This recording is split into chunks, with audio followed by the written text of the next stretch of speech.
Караимы – один из 3 коренных народов Крыма.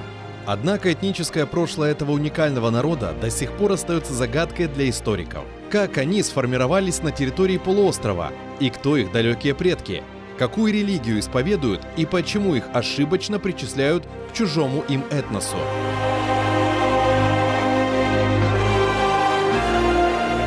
Несмотря на имеющиеся версии, в истории происхождения караимов все еще много белых пятен.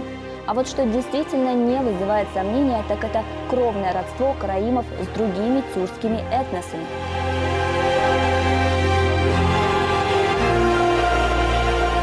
Об этом смотрите уже в эту субботу, 26 января в 17:35 по киевскому и в 18:35 по крымскому времени на телеканале АТР в программе «Алтын Девир. Караимы».